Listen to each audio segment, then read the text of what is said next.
Today on DNVR Buffs Live, previewing the Shrine Bowl. Multiple Buffs about to go show out in front of NFL coaches and scouts this weekend. We'll talk all about it. Big 12 strength of schedule rankings, and everyone's favorite game is back.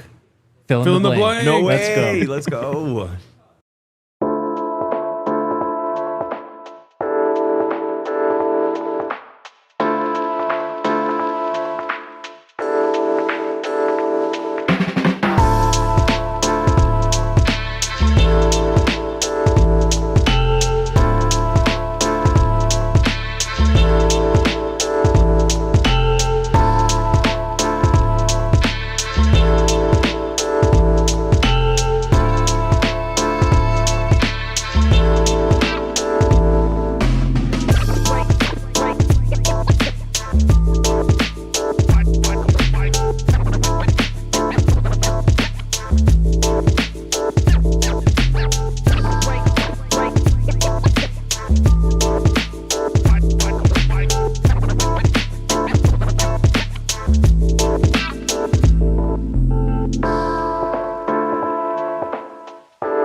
Let's go. Squad. Coming to you live from the Toyota Lounge, driven by Front Range Toyota Stores. Toyota, the official vehicle of DNVR. DNVR Buffs Live. Friday vibes?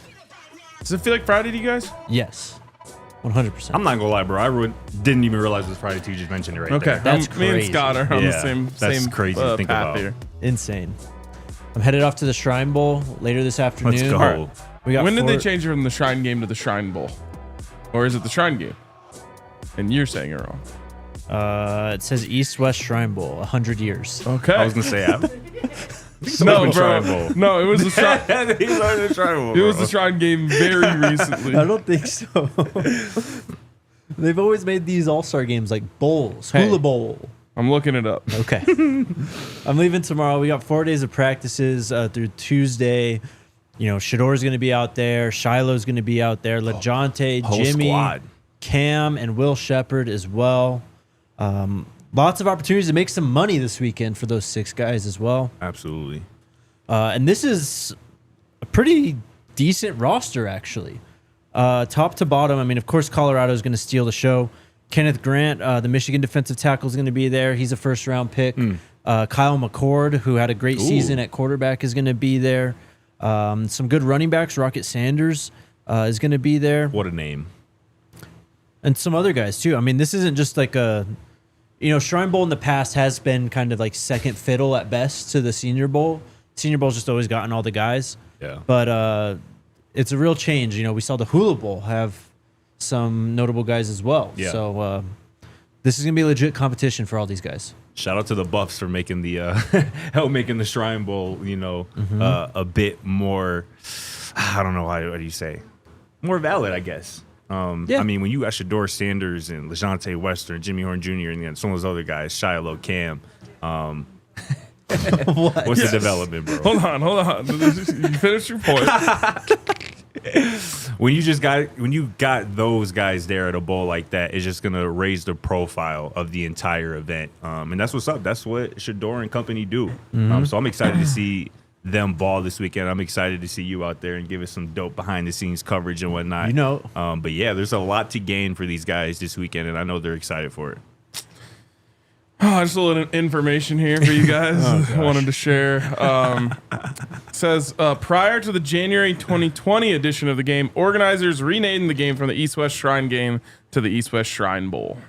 Well, since then, the Shrine game / bowl has grown a lot. So Hey, great rebrand. 100%. We respect a good rebrand. Yeah, man. Lots of opportunities that, for all Dave. these guys.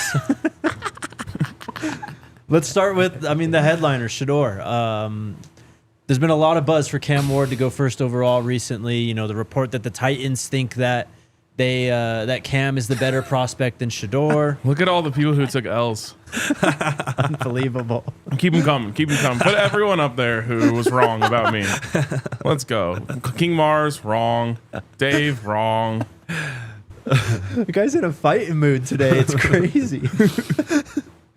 What does Shedeur have to do to regain momentum to be the first overall draft selection in April? other than just being Shedeur and throwing lights out.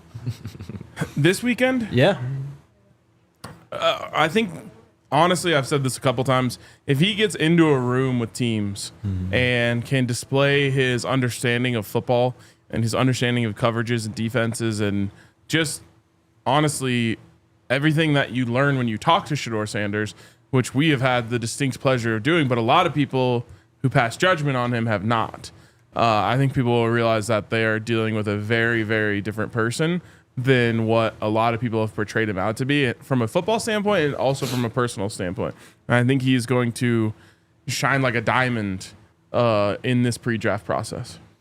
Yeah, I mean, what you said, Jake, is kind of where I was going to go. He just got to be himself. He just got to continue to be his accurate self, putting the ball wherever he wants to put it. And again, yeah, when he gets the opportunity to go in front of, do some board work, talk to some scouts and GM's front office personnel and just show off his football acumen, his high football IQ. I mean, it's going to be hard for, teams, front offices, they haven't already, not to fall in love with Shedeur. And also, too, I feel like just being able to see him around other guys who are his teammates pretty much for the week, I feel like is going to be eye-opening for a lot of front office personnel. Like, they're going to see guys gravitating towards Shedeur and just wanting to be around him, wanting to pick his brain and get his opinion on things, see what he sees out there on the field. And, yeah, that stuff is invaluable, rather. And that's something that, again, these front office personnel, they're going to be able to see firsthand this weekend, I think, maybe for the first time for a lot of them. I mean, you guys are right. It's definitely the off the field, on the chalkboard type stuff. Multiple coaches from Tennessee Titans will be out there. The Jaguars, the Jets, the Raiders, Giants. They're not going to have every team out there? Well, I mean, every team will be, but like on the coaching staff. On the staff. Yeah, Okay. yeah. So those guys are going to get probably as much of a close look as anyone this weekend. But also, I think, first off, do you guys think there's any like concern about Shedeur like not doing drills or not playing the game or anything like that? Man, I probably would have thought that there's maybe a chance before the bowl game stuff. I think maybe either way, I'm cool with it. But I think what we learned is just like, if there's a football game or there's football to be played, Shedeur wants to be a part of it. Right. And I think Coach Prime would give that guidance as well. For sure. I think what are you afraid of? I'm not afraid. No, not you. I'm just saying I feel like that's what Coach Prime would say. Right. And this is also the settings that Shedeur just thrives in. Yes. You're just throwing the football. Yes. You know what I'm saying? In 7-on-7 settings, this is where he is kind of at his best, in my opinion. So, yeah, it would completely behoove him to just go out there and do what he does. And, yeah, I think we learned from the bowl game that, like you said, if there's a football opportunity out there and I'm able to play, I'm going to be out there for sure. So I think in the football standpoint, I think the game actually means quite a bit for Shedeur. I think a lot of people criticize his ability to handle pressure, and he's taken a lot of sacks the last 2 years. We all know that.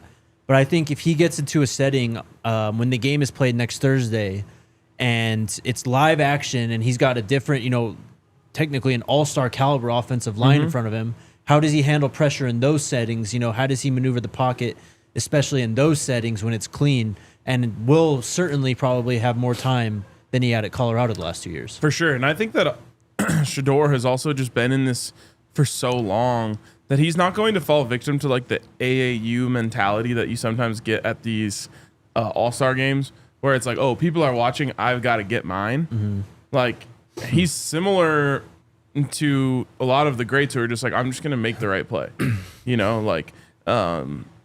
It's why you don't see a receiver dominating in terms of catches or yards in any of the years where he's the quarterback. It's just like his favorite receiver is the one that's open, and it's going to allow him to like stop from wanting to be like, oh, I got to hit a deep ball on this drive, or I got to show them that I can throw the corner, whatever it is. I think you're just going to see him, dice up a defense and move his way up and down the field. And Jake, I think you bring up a good point. Like, obviously, no shade to the Colorado offensive line that was out there these last 2 seasons, but it'll be interesting to see Shedeur behind an offensive line full of guys who are going to be future pros that are going to be drafted, in a couple months, and kind of see how he looks maybe differently under, some better protection.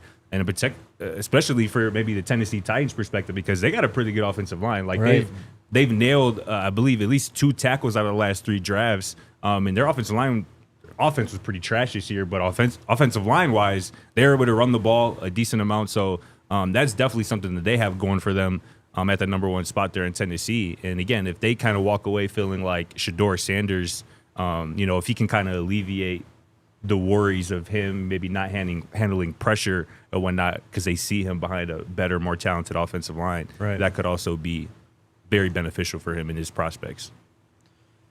The 5 other guys, Jimmy Horn, LaJohntay Wester, Cam Sillman-Craig, Will Sheppard, and Shedeur Sanders. Who has the most to gain this week? I think it's Jimmy because you got to be there on the field to feel how fast Jimmy is. Right.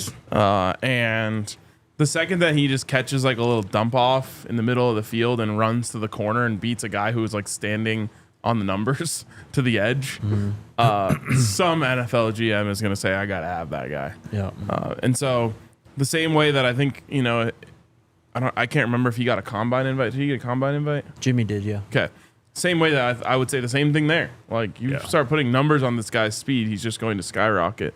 Obviously, going to have to, display good hands and route running and all that, but he has all that in him. It's just when you're down on that field, and you know this from going to Senior Bowl practices, like certain guys are just like, holy, and so I think that he's got a lot to gain just by showing people just how fast he is.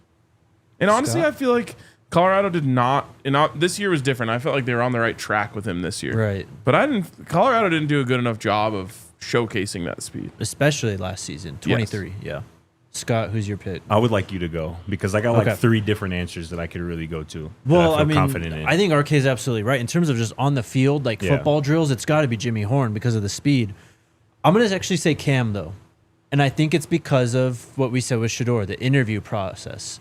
Getting him, on the chalkboard, talking scheme, but also just getting to know Cam. Like, I think this is a guy that teams are just going to fall in love with. Like, we've had him here multiple times. I think we know him pretty well. And just seeing how the team kind of gravitated him and how he naturally became a leader for this team the last 2 years. Like, he may not be the toughest or the fastest, the strongest, all those attributes or whatever, but what he brings in terms of actual toughness on the field, heart, and just his mind for the game and love for his team and teammates, like teams are going to see that and go, okay, even if it's a 4th, 5th, 6th round pick, I want to take that guy just because he's got it. Yep.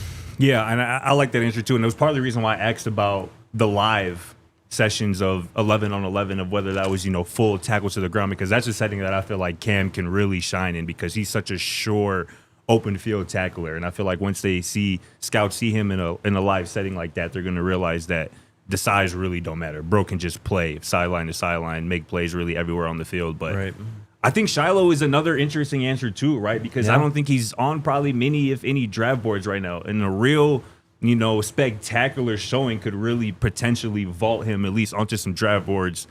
So in terms of like most to gain, I think he's the obvious answer just because of where he is potentially right now in terms of his prospects. But, I think it's LaJohntay Wester as well. He has to be mentioned because I think he has the potential to be looked at as one of the best receivers in this draft, which is filled with talented, productive receivers. I said before the show, I saw some draft analyst rankings where they had LaJohntay Wester as like the 27th best receiver in this draft class, which is just absolutely ridiculous. So if that's kind of how he's being perceived, maybe being slept on a little bit, if he has the week that we all know he's capable of having, he could walk away from the Shrine Bowl in many people's eyes as a top 10 receiver in this draft class, or maybe even better. So he obviously has a lot to gain as well. Yeah, I would have put Cam as my number 2. And it reminds me of, and I'm going to butcher the story, but the story in concept will make sense. Charles Kelly told us a story about how when he was, I think, coaching in the NFL, or no, maybe he was coaching in college, and he called up an NFL coach about one of the defensive backs he had. Right. And said, hey, you got to take this guy. And just trust me on this one. You got to have him. And once he's there, just be ready. You will not be able to cut him. And Charles Kelly was telling us that story in reference to Cam Sillman-Craig. He's like, I would make the same call for Cam. Yep. And I think you can see that in this setting, but also just like the testimonials that Cam is going to get from Coach Prime, from Charles Kelly, from Robert Livingston, that I think is going to be where he has the most to gain. Is like they're going to call their contacts and just say, look, you better open up. If you want to take this guy, you should. But you better open up a spot on that roster for safety because you're not going to be able to cut him. Right. Especially with Livingston having recently been in the NFL. I'm sure his Rolodex of contacts in the league is damn near endless. And we know, how their relationship kind of grew. Talking about Cam and Coach Liv throughout the season. Yeah, that's going to be valuable. We didn't mention Will Sheppard yet, but we got to take this break, so we'll get into Will Sheppard on the other side. Shout out to the homies over at Live Well, your one-stop shop out here at Colorado. I mean, they're everywhere, 25 locations across the state with the best staff in the game as well. Help you find exactly what you need. Walking into a dispensary can be a little overwhelming, especially for those first-timers.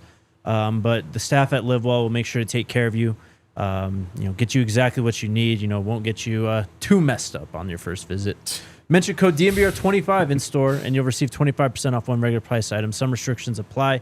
You also hit them up for the in-store pickup. You can order online, scan the full menu, place that order, and then you can use that code DNVR25 when you show up to pick up in store. Shout out to the homies over at Live Well.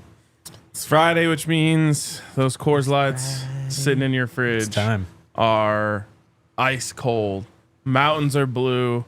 It's been a little bit of a tough week at work. It's the end of January. We're just trying to, persevere our way through this. You deserve an ice cold, crisp, refreshing Coors Light when you get home tonight. So, whether you already have some in the fridge, as you should, or you need some delivered to your door, you can hit up our friends over at Coors Light by going to CoorsLight.com/DNVR, and you can have it delivered straight to your door with Instacart. So there you go. Celebrate responsibly. Coors Brewing Company, Golden, Colorado. Will Sheppard's the last guy we have to touch on here for the Shrine Bowl. For him, I think it's just consistency, right? Like we've seen, the ceiling of what he's capable of. The UCF game, how many times he just went up over the top. The long touchdown against Arizona, I think he had too, right? He can stretch the field. He's had some, issues with drops, but you look at the frame, you look at the overall profile, speed-wise, athleticism-wise. This guy it wouldn't surprise me if he's the best receiver this weekend at the Shrine Bowl as well. Totally. I think the big thing for him is displaying ability to catch away from his body. Yep. That's a habit of his, and it's interesting because if you watch him in practice, his hands seem fine, and then when kind of the pressure is on, he likes to trap the ball against his body a little more. NFL teams are not going to love to see that. That being said, if he has worked on that and kind of ironed out that habit a bit going into something like this and can show, stronger hands and catching the ball away from his body, he'd have a lot to gain because the production is there, the toughness is there, contested catches are there. Yeah. It's just like that reliability on a slant, catching the ball away from his body that could really entice teams to be like, oh, there's something to unlock here. And the same could be true of a team could just say we can eliminate that habit. Right. I see all the other stuff. I really like this guy. Right. Yeah. And I feel like, his build and his ability to go up and get the football is going to help him, particularly in one-on-one situations, that he's going to be in this weekend. One-on-one drills is obviously kind of the belle of the ball in terms of, social media, what we're looking at. But that's the spot that he can thrive in. And also, too, when you're talking about the body catching, that has been something that he's had a penchant for. But I just imagine that that's something that Shedeur and some of the other guys have just been preaching on him to work on and continue to focus on, as you're working out this offseason. We saw them down there. I forget where they were, but they're all together, the receivers, Jimmy, Will, LaJohntay, getting some Dallas, work in. I think. Dallas, right. I think you have somebody like Shedeur and those other guys in your corner who can kind of hold you accountable for things that, might not be your strong suit and your skill set. And we love to see that. Just a couple more things on this before we move on. Do you think it's possible that maybe after Tuesday when practice ends, but after Thursday after the game, Shedeur does enough that it's a legitimate conversation for Tennessee to take him first overall after this week of practices? Yes. I mean, I think it is currently still. Just the rankings seem like Cam Ward is comfortably ahead at this point. he's not. Okay. Okay. To answer your question, though, yeah, for sure. I think, again, in these settings, Shedeur is kind of where he shines. Again, 7-on-7, putting his aerial assault kind of on display. And, again, with a better offensive line potentially in front of him, all-star weaponry around him, I can definitely see him maybe even overtaking Cam Ward as kind of the number one guy in this draft a week from now. I hope so. And then if I had to predict one thing, I think the story of the weekend will be how Colorado's wide receivers just killed every defensive back in one-on-ones this week. I love it. I love that. I know they're excited to see Kobe Bryant. Yep, Kansas Kobe Bryant's out there. Corny Bryant. Yep, that'll be a gonna be fun one. Like I said, though, it's a really good roster. Guys from all over the country, from some of the best programs in the country as well. So it's going to be a good time. Jordan Clark will be there. Just played in the national title game for Notre Dame. Like, there's some good defensive backs. Is it weird that we're going to have 2 Kobe Bryants in the NFL before we got another Kobe Bryant in the NBA? It's wild. Yeah. I think they're both spelled the same way, too, like Cobee. It could be. I think maybe, yeah. I know the Kansas one is Right. Because the one the plays for the Cincinnati one, right? Or he was from Cincinnati, Yes. sorry. I don't know how he spells his. Neither do I. All right. Scotty. What up? What up, Jakey Poo? You spoke to our guy, Reggie Calhoun Jr., who's Sure now did. the new Director of Football NIL at Colorado. What'd you learn from him? Yeah, shout out to Reggie, like you mentioned, new Director of Football NIL/revenue sharing. And yeah, I mean, he was just talking about his new role. Go check out this story on DNVR.com. Make sure you're a diehard. But Reggie is in a very unique role. Obviously, with college sports, the landscape of it kind of changing potentially with this House versus NCAA settlement that's expected to be settled here in April in a few months. With the salary cap, like that's going to be a lot of what Reggie Calhoun Jr. works with, the budget and kind of how to divvy up and plan how to best kind of efficiently use the $22 million that, all sports of a university kind of get. And that's going to be a challenge, right? And that's obviously uncharted waters for everybody. But again, I think this is somebody who, Reggie Calhoun Jr., again, who was formerly the Director of Operations for the 5430 Alliance, Colorado's NIL Collective. This is somebody who is well-versed in kind of what his day-to-day task is going to be. And speaking of his day-to-day tasks, I was just asking about him, like what kind of his top priorities on a daily basis are going to be. And, he got to talking about the transfer portal, right? He goes, the portal has 2 windows. So you're looking at what we will have for the portal in April. What will we have if a guy leaves? He's going to be at practice, in the weight room, and at grade checks. So he's going to see signs of an athlete who may leave, which I thought was super interesting. He's also going to, focus on retention. If it's a guy he's noticing that's maybe on the fence of leaving or maybe looking across the way, how do we add retention tactics and things like that? So, again, with the salary cap, everybody kind of has to be assigned a value, pretty much. High school guys, starters, transfers, maybe guys in the 2 deep. Everybody has to be kind of assigned a value because you're working under this umbrella, under the salary cap. And that value is kind of consistently kind of being looked at pretty much by Reggie Calhoun Jr. He talked about some guys might be looking at increases. Some guys might be looking at decreases. And again, when you might have an inkling that somebody might be hitting the portal, you want to be prepared for that. You want to be prepared for how you can get somebody else in.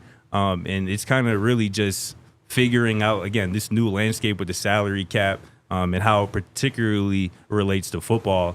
And yeah, go check this out. This is good stuff by Reggie, but this role is fascinating, and college football in particular is fascinating the way it's headed. This just opened a can of worms in my head. So $22 million gets shared between all athletes, right? Not necessarily evenly? No. So I was listening to Michael Lombardi yesterday, who's the GM of North Carolina, Bill Belichick's program. Weird. But it is weird. But he was talking about that, like, say pretty much football maybe gets 15, 16 million of that 22 million.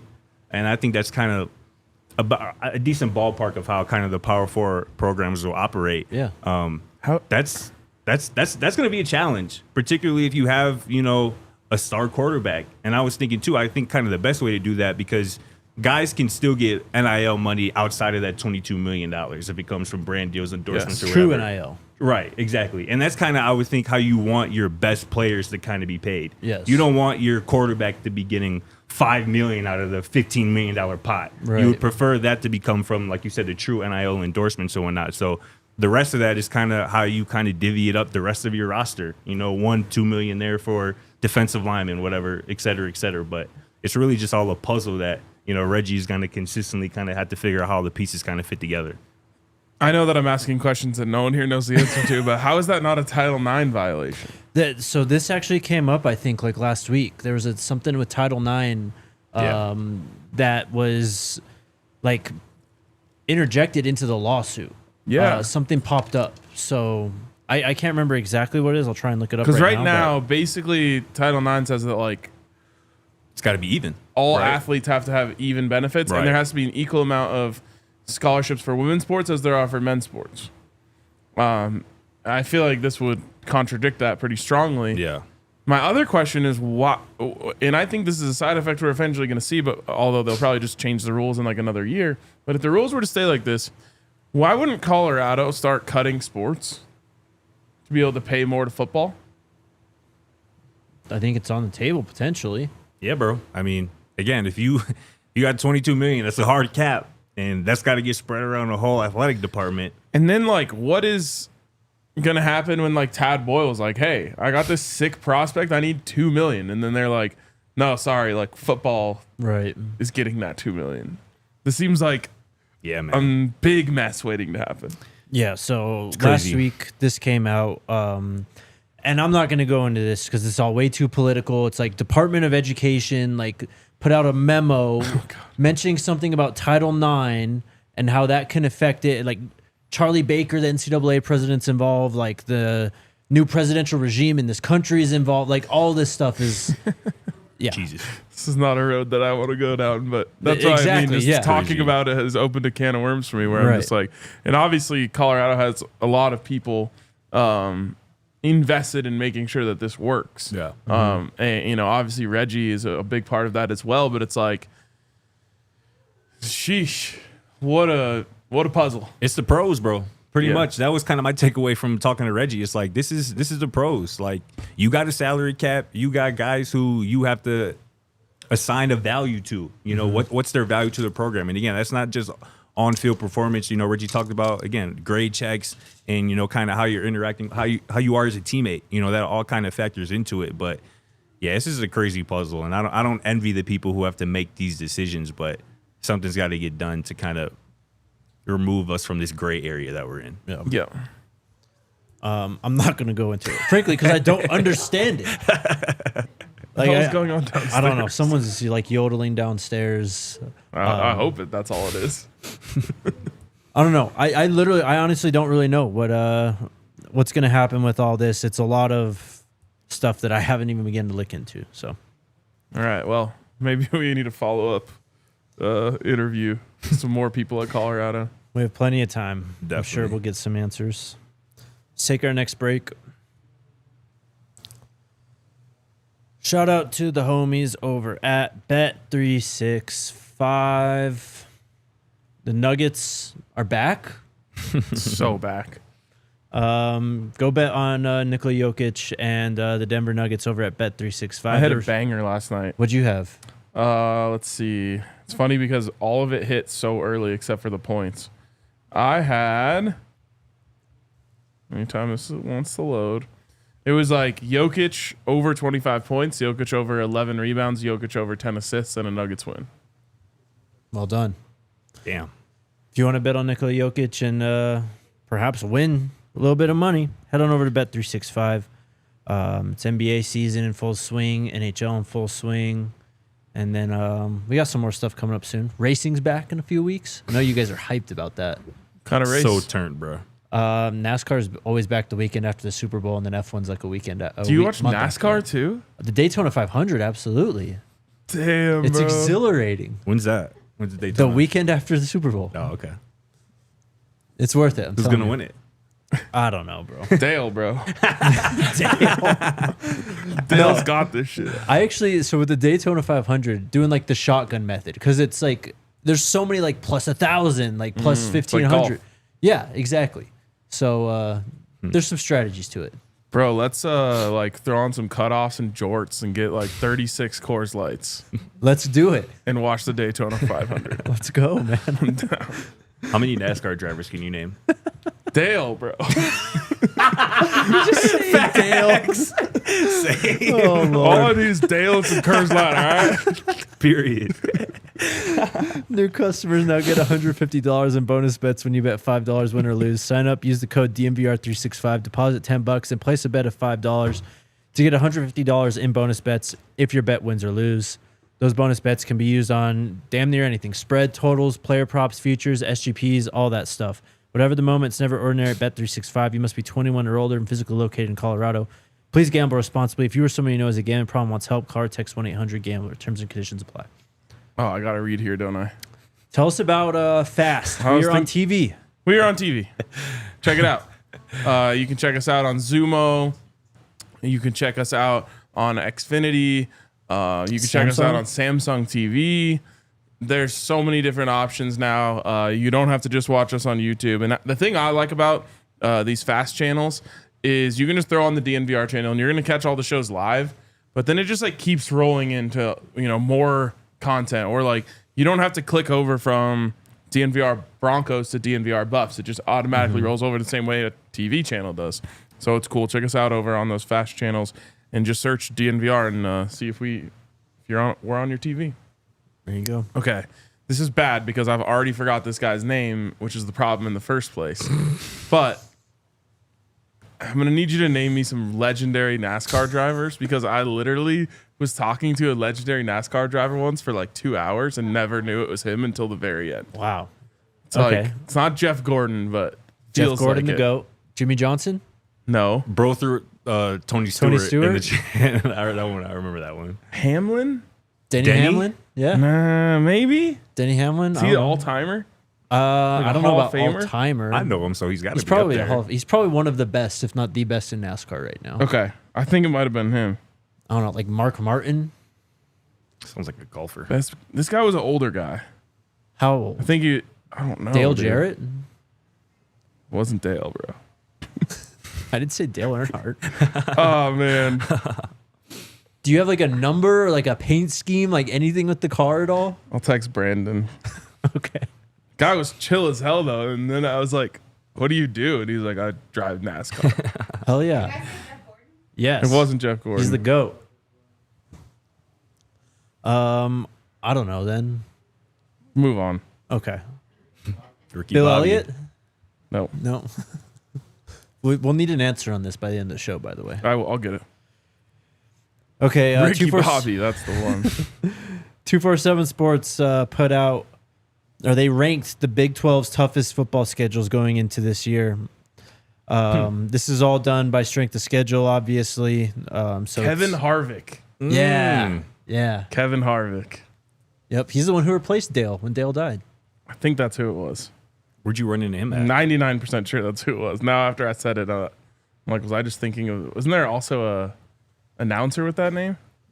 Not Kevin Harvick, no. You He think was a Kevin racer. Harlan? Well, wait, Kevin he does Harlan. He does announcing now, though. Here we go. He's been All retired It was for a Kevin minute. Harvick. It was Kevin. Yeah. Yeah, I was thinking of Kevin Harlan mixed with Denny Hamlin. Yeah. Kevin Harvick. Kevin Harvick, chill guy. Chat knows racing in the comments. Bobby Labonte thrown out. Darrell Waltrip. Kwame Brown. Anyways, can you guess where Colorado's strength of schedule for the Big 12 slate this next season is? Out of 16. What is it They based on? got some teams on there. Off So of the conference schedule. Strength of schedule. I'm going to say like 7th. This is projected strength of schedule? No, well, this is based on last year's schedule. This is Okay. the strength of schedule for the Big 12. Because, I mean, they got Arizona State, BYU, K-State. Yeah, they got all the tough ones. I'm going to say second. 6th. Okay. Ooh, I was close. You were close. The teams ranked ahead of them are Utah, Arizona, Iowa State, West Virginia, and TCU. Interestingly enough, I think Colorado plays all All of those them? teams. Who's got the hardest? Utah, you said? TCU does. Oh, They face it's kind of a pretty similar schedule actually to Colorado. I think this is actually factoring in non-conference too because it mentions SMU for TCU. I'm excited to go to Fort Worth for the first time. It's going to be a hell of a time. I honestly love all of our Texas trips. I'm kind of jealous that Jake's going without us this Same, weekend. bro. I'm going to miss y'all. All right, let's play everyone's favorite game. Let's go. Let's fill those Fill blanks. in the blank. We got 5 of them. 5 of them things. Ranging from NFL draft, next year's team. First one, blank will be the surprise transfer contributor in 2025. Surprise transfer contributor. I have a name if you guys need me to go. Sure. Sure, go ahead. Start us off. Makari Vickers, It's a good one. That is a good the one. cornerback coming in from OU. Seatbelt. You look at this team, you have DJ McKinney, you have Preston Hodge, you have Colton Hood. You've got guys, right? But corner's just one of those positions that you always need more than you think you're going to need. And that 4th or 5th corner can become one of the most important players on your roster, just depending on the year. Look at Colton Hood this last year. Yeah. So give me Makari Vickers to make an impact somewhere in the secondary. And I don't know, just at least have a few plays, a couple picks, a couple PBUs, something to make an impact. I like that. I hope he's got his seatbelt like Selly ready to go. Oh, when he yeah. gets a PBU, just the Bro, watching ball with all my friends the other day, one of the guys thought that was someone like sheathing a sword.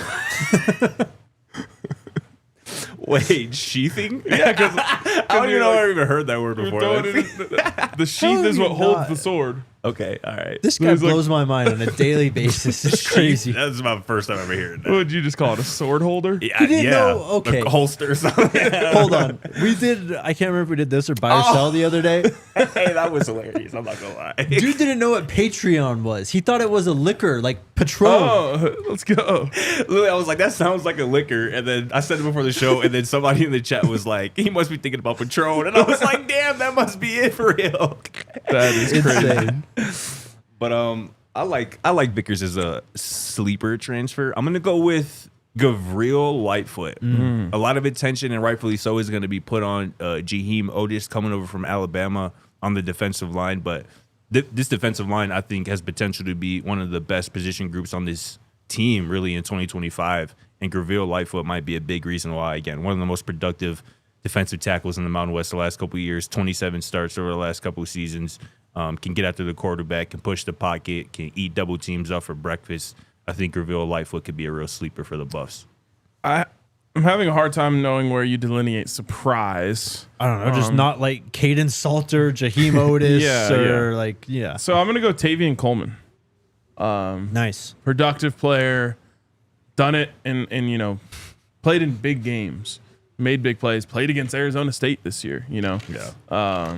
I think that he's a guy who could not necessarily be a big ticket transfer that people were, doing backflips over, come in and make a lot of plays for this team.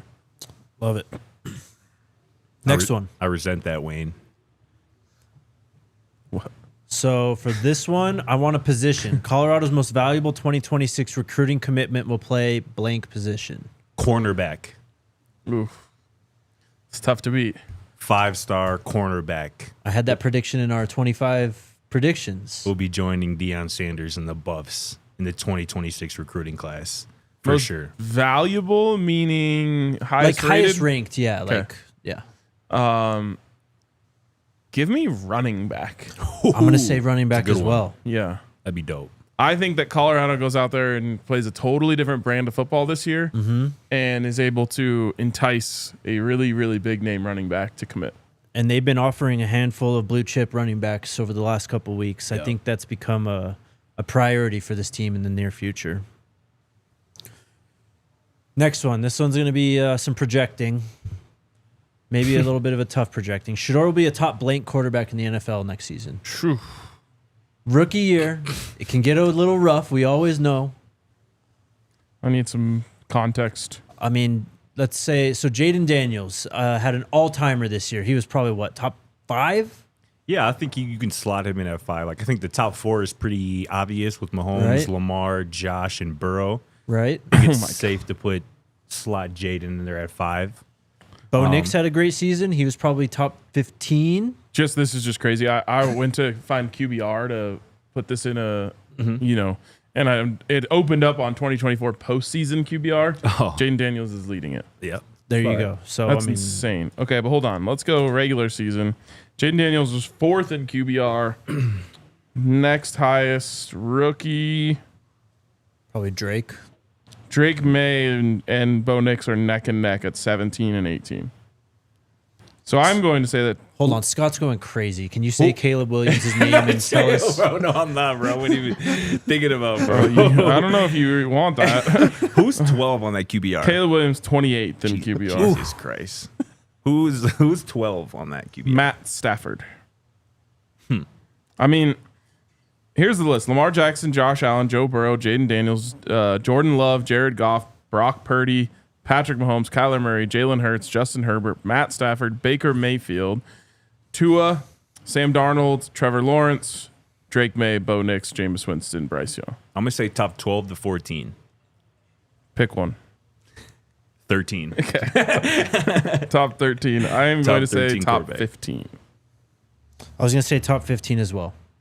I think that's enough to push for Rookie of the Year and to whether it's the Titans, the Giants, or the Raiders to at least double, not even maybe even triple their win total going into next year. And obviously QBR isn't the end all be all, but I also Right. think Shedeur's game will score really well in QBR.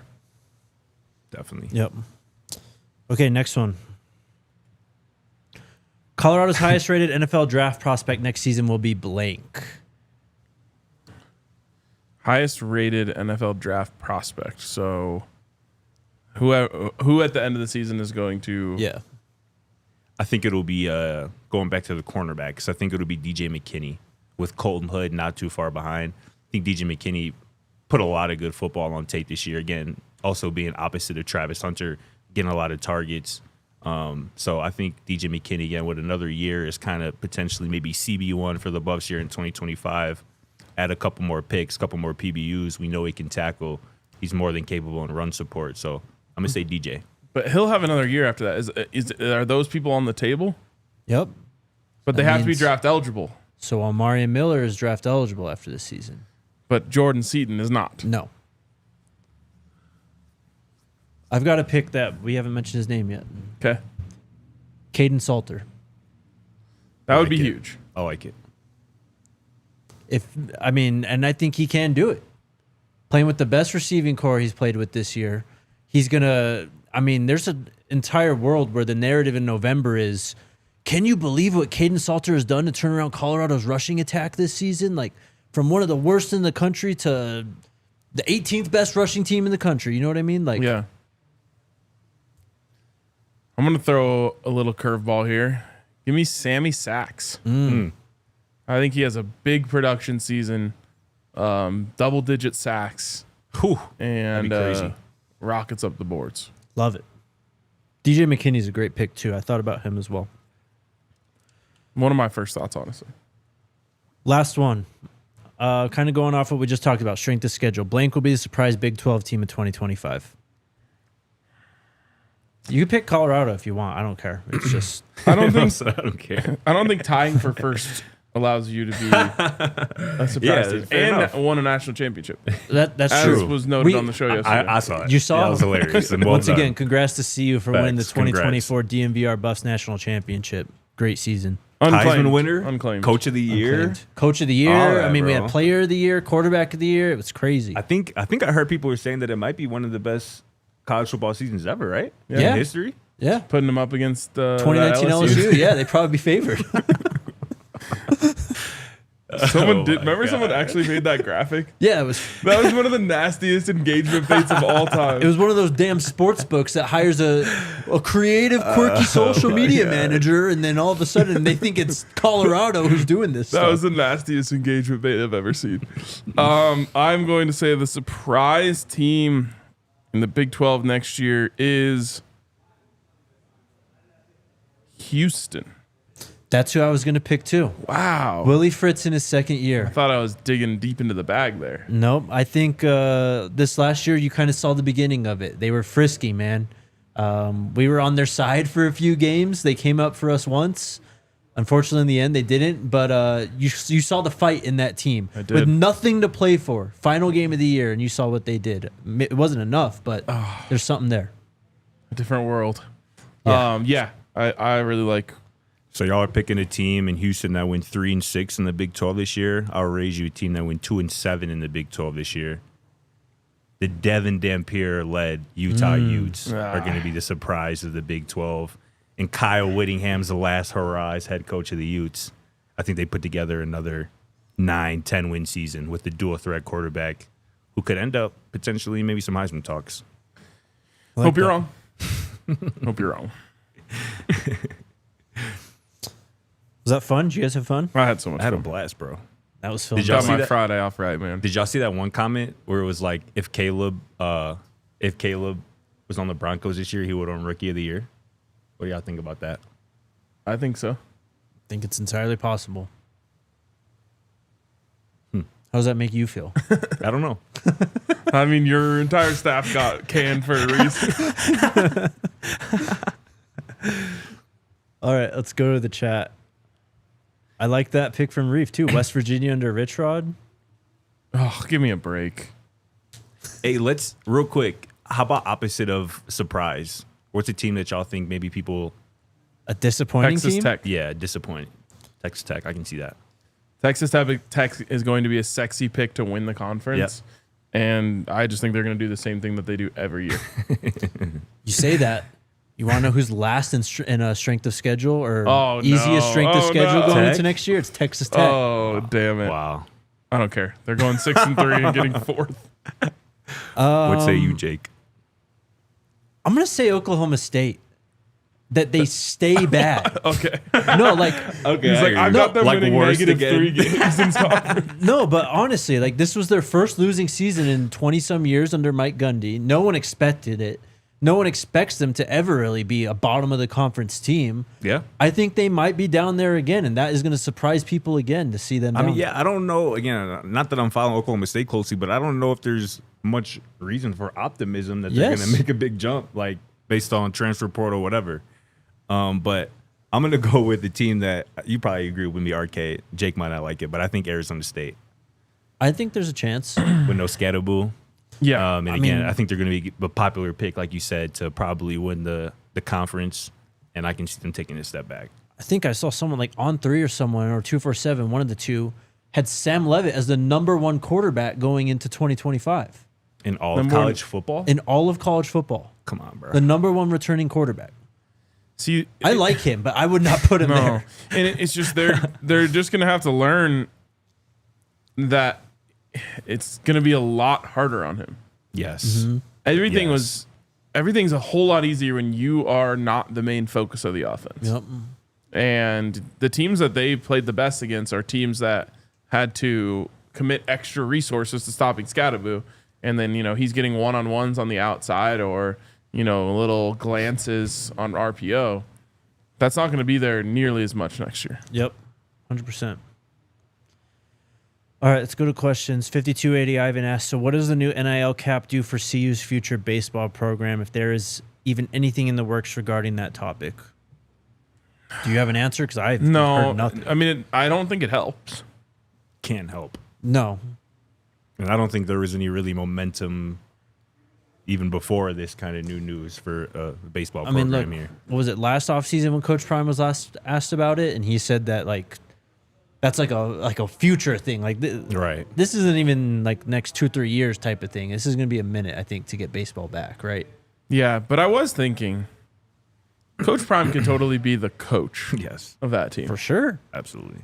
And, obviously his main focus will be football. But I think you could put him in as the coach and have him assemble a staff that only he could assemble. Mm-hmm. Yeah. for sure. And that team could cook Yeah. How long has it been forever. since baseball? What was that? We've never had a like an NCAA Oh, okay. baseball It's just team. been club. Yeah. Robert Redford was on the team. Legend. And Joe Madden. The manager? Yes. Oh, wow. Wow. You know who Robert Redford is, do you? Crazy. I could tell, bro. I could just tell by looking at him. I was like, oh, nice. Yeah, cool. You know, I've really learned how young Scotty is like the last month or so. Hey, man, I'm keeping y'all young, bro. I got y'all. Thank you. Eric asked, is Cam Rising finally done with Utah? He was there long enough. Yes, it's finally over, guys. Isn't he still like his future is in doubt though? Not like health wise. I think so. Like, Health-wise, it might be. Did he ever recover from whatever happened? We still Dude wrecked into a bunch of water bottles on the sideline and like never played again. that was it. Yeah. Or I guess he did play again. He looked terrible. Yeah, he was did. awful. Was that against Arizona State? It was. God, Yeah. that was bad. He is no longer on Utah football's roster as of January 14th. But he hasn't declared for the draft, I don't think. Terry's asking, what do y'all think Kaleb is going to do this year? Kaleb Mathis. Do you think he cracks into the rotation? I think he definitely could. It felt like he went backwards though. Yeah. So, maybe this is a big leap forward year for him. Maybe sophomore slump a little bit. I mean, there was something there as a freshman. I mean, Shedeur obviously trusted him. He looked his way whenever the few times he was in the game, and he caught the football. Actually made some moves after the catch, too. So we'll see. King Mars asked, so who will be the number one quarterback 2025? In terms of... I mean, this all of college football. because if it's not Sam Leavitt, who is it? I think you got to throw in guys like Arch, Lagway, and Sellers, the SEC guys. Give me Lagway. I don't like doing this Arch thing, man. Give me Nico. Nico's a good one, too. SEC's got some quarterbacks this year. Yeah, Nico's a really good one as well. Bro, have you seen some of the stuff that's already come out about the next Ohio State kid? Saying? Yeah. What are they saying? Just like coaches are saying it's the fastest release of all time, and like Jesus. just some crazy hyperbole being thrown out there. Of course, as is tradition. I think someone said like he could have a better career than Justin Fields or CJ Stroud. Like, just Please. bro hasn't even thrown a live pass yet. That's It's wild. insane. He gonna have weapons though. That's for sure. They are great at that. But yeah, top quarterbacks. I mean, so it was on 3 who had it. Sam Leavitt 1. They had Drew Allar number 2. I would put Drew Allar up there. Like now. Yeah. Top, 2? No, yeah, but But I would put him Top above 5. Leavitt. Would you? Yep. I don't know. I'm so out on Drew Allar, I think. Okay. I don't know. Do you ever see the difference between Ryan Tannehill pre and post Derrick Henry? Mm-hmm. Or, yeah, I guess when he didn't have Derrick Henry and when he Yeah. did have Derrick Henry? yes. Completely different quarterbacks. Mm-hmm. Yeah. That's, I think, kind of what we're going to see happen. And I think Leavitt is good. He can run. He can throw it well, but it is not going to be the smooth sailing. Kamada's asking, will Scadaboo have a more impactful rookie season than Shedeur? No. I don't think so. It's almost impossible for a rookie running back to have a more impact than a quarterback. Yeah. Unless they're like a Saquon Barkley type player. Yeah. Like, that's pretty much it. Where is he going? Who? Round wise. Scadaboo? He'll be a day 3 guy, I think. Oh, okay. I think third, fourth round. People don't like him as much as I do, is what I've learned the last few weeks. So Okay. It'd be interesting. Someone will fall in love. Yeah. I think so. All right, super chats. Pronounced Achulin says, is Coach Prime's pay the real issue for the extension dragging out? Seems like he's bringing more to the table than any normal coach. Could it be the details holding this up, not so much the pay? Everything I've heard for a long time is that is the case. It's more about the details, less about the pay. Yep. The fine print, if you will. Yeah, but I think when this eventually gets announced, I think it'll be unique compared to other deals that we've seen. Mm-hmm. All righty, here we go. East Coast Kev. Like RK said, if Juju wins the job, then he beat out a senior quarterback. If Kaidon wins the job, then he beat out a 5-star quarterback. Win-win for us. Seal is on behaving. Big TZ is the troublemaker. Troublemaker. Big T. He, The Big TZ is on a roll. that's exactly it. It's a win-win. Yep. East Coast Kev again says, what are your thoughts on all the talks about FSU coming to the Big 12? I would love nothing more than Coach Prime being able to play them and exact more revenge for not hiring him twice. I hadn't heard about I haven't heard that at all. Yeah. It's been a minute for that, like almost a year since. But last time we did a like Big 12 potential candidates tier list, I they were remember near that. the top, right? I remember that. Yeah, I would love them. We'll see though. It seems like a Big 12 expansion is kind of settled for the meantime. I mean, I don't I think college football shakeups are Yeah. settled for a minute here. I hope so. like it shouldn't get bigger than 16 teams in the conference. We already realized that 16 teams is screwed up this Seriously. year. It did. Literally. We had a 4-way tie for first place in the Big 12. It's ridiculous. And none of them, but most of the teams hadn't played each other head to head. Right. Yep. ACC had something similar. I mean, the SEC had Georgia and Alabama really floundering, not having a chance for their title game. So What if there was like conference playoffs? Like there is like conference tournaments in basketball. So like if there's a 4-team Bro. tie, they play it out. we talked about this earlier in the week because the ACC is talking about doing something like that. Right. Really? Yes. Do you remember what the first solution was? I thought it was like It was something we didn't like. But then the second solution was turning the week before the conference title game basically into a conference title playoff where one would play 4, two would play 3, then the winners play for the conference title the next weekend. Wow. That's Yeah. crazy. They should do that. I agree. And I mean, that's just more money, exactly. which that's why I always believe in stuff like that. 'Cause it's like, well, if it's going to make them more money, then they'll do it. But at a certain point, like the Big 12 could bring back divisions Yeah. You should. and say you play everyone in your division once. Mm-hmm. And then you don't have to worry about this stuff. Be very Yep. simple the way to do it. But there is the chance, which is why they eliminated divisions in the first place, that there's a much better second place team in the North Yeah, Division than sure. there is a first place team in the South Division, and they don't get to play. I know that was a problem But- in the Big Ten for forever. We've also Yep. now learned that not playing in a championship game isn't the worst thing ever if you have a really good season, because you just get a free Yep. pass into the playoff.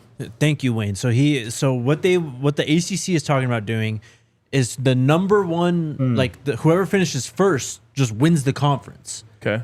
And then 2 and 3 will play each other. So Further one right. will get the auto bid, and Yeah. 2 and 3 give themselves like a better chance to make the CFP. So we this is didn't- only in the case of a 3-way tie then? I see that. I don't know. And we didn't like it because like it's pretty much like them rigging the system to make sure they get Yes. 2 teams in. And it's like the ACC shouldn't be guaranteed 2 teams in the playoff. Like Yes. that's How does that guarantee them? So they were just taking last year's scenario where it was SMU and Miami ended up falling out in No, the final Clemson. week. But then Oh, okay. and then Right. But they were saying like what is it then? It might have been Clemson would have gotten the auto bid, then SMU would have had to play Miami or whatever, so to try and get. They still got 2 teams in anyway, so Yeah. I don't know. That's interesting. I mean, again, people will tune in for that, hell Damn yeah. right. and you'll fill a stadium. The 1 versus 4, 2 versus 3 thing, I'm all for though. Same. That's a dope idea. Yeah. All right. No more having to root for Houston to beat BYU. Yeah. Stay tuned to the channel this weekend for sure. But Monday and Tuesday we'll have practice videos coming from Dallas. Press conferences, talking to the players and all that stuff too. So there's going to be a lot of content still coming out this week. We'll be back on Monday. Yes, we will. With you giving us a live report from Yes, the sir. ground. Yep. Let's go. See Gonna you be a guys good then. time. Let's go Buffs.